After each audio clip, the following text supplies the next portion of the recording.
people. I'm not be on Zoom, even though that was great to be on Zoom too. It was great to see everybody's bedrooms. And so, our next storyteller is a writer, a performer, and a teacher, and she wrote these wonderful books that are over here for sale, and check out her web series, The Haven, and we're really glad to have her back. Please welcome Mia McCullough.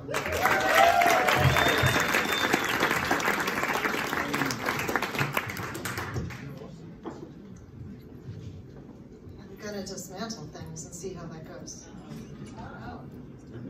Oh, I don't want to move that. That seems to be plugged in. All right, I'm not moving that. Hi, everybody. Thanks for being here. How are you? I'm theoretically memorized, which I really hope I am because I forgot to print it out before I left the house. So we're gonna see.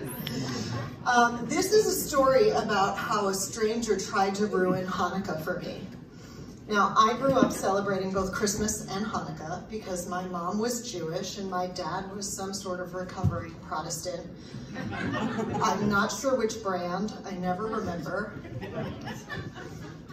But I really liked celebrating both because we let Christmas kind of be about the hoopla and the gifts and all that, and then Hanukkah got to be this nice, quiet, real, like ritualistic holiday where you lit some candles and you ate some latkes and maybe you played some dreidel, and then the next day you did it again and again and again. I mean, you can really savor Hanukkah, right? I mean, there is a lot of ramp up to Christmas. I mean, it starts before Halloween now, but the actual celebration of Christmas, I would argue, is a little bit like having sex with a teenage boy. Because, I mean, there's a lot of anticipation and hype. There is often some deceptively nice packaging. And then it's over so fast. And you're like, wait, I didn't get anything that I wanted or asked for.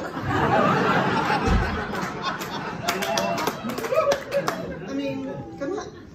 So, I was sitting in this cafe talking to a friend of mine about how I love Hanukkah, and this woman sitting next to me, this Jewish Northwestern student, and I know she was Jewish because we can spot our own, and I know she was a Northwestern student because we were sitting in a cafe in Evanston and she was oozing entitlement everywhere. To be fair, she was also wearing a large purple sweatshirt that said Northwestern on it. She says to me, "Excuse me, but Hanukkah is not a real holiday. It was totally fabricated to compete with Christmas, and it's been completely commercialized, and that's why no one in Israel recognizes it or celebrates it." At which point I started having so many thoughts that I was really kind of paralyzed. And my first thought was like, wait, you want to have a conversation about things that are not recognized or celebrated all over the place? And because maybe we could start with the state of Israel. I mean, and her head would have exploded if I'd said that, so I did not. But then my next thought was like, really? No one in Israel celebrates Hanukkah? That seems very unlikely to me. And even if that were true, those people are very far away. They don't get to tell me what kind of Jew I am. I am a very bad Jew. And I like it that way. And then she has the nerve to say to me, "I'm sorry, I didn't mean to interrupt your conversation." Yeah, I'm pretty sure you did, you self-righteous little bitch. But, okay, so my favorite part of her argument is this idea that Hanukkah is made up, but all the other holidays, they're not. We made them all up. Christmas, Kwanzaa, 4th of July, we made them all up. And you know what? Anyone can make up a holiday, and I know this because my high school boyfriend's father made up a holiday. And I'm gonna backtrack a little bit because that makes it sound like I am currently dating someone in high school, and I am not. Because that would be gross and illegal.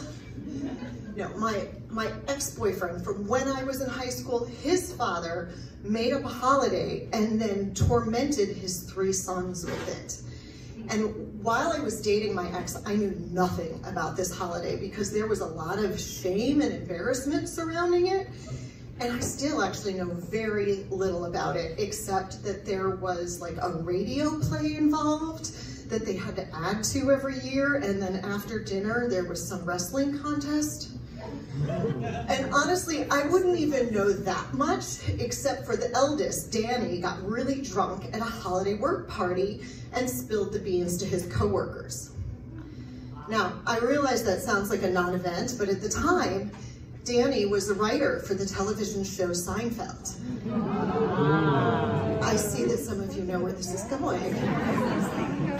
So Danny tells his other writers about his father's holiday, Festivus.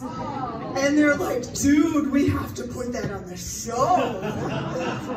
And Danny's like, I'm not really sure I want to do that with my pain. And they're like, you said too much.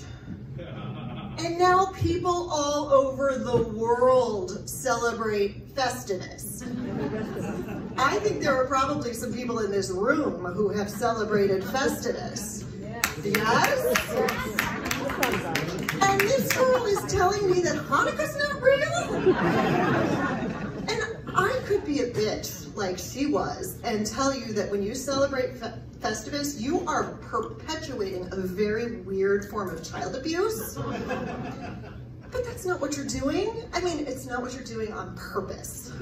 I guarantee you there are 3 very damaged men out in the world who are still dealing with the fallout from that episode. But you just saw it on television and embraced it and made it your own. And that is what we do with holidays. We make them our own, and we can make them as shallow and commercial as we want to, or we can make them as sacred and meaningful as we want to. What we cannot do is sit around in public places invalidating other people's experiences with some esoteric piece of bullshit that we picked up in our Judaism class. Okay, can we all agree that we're not going to do that? All right, thank you very much. Happy holidays.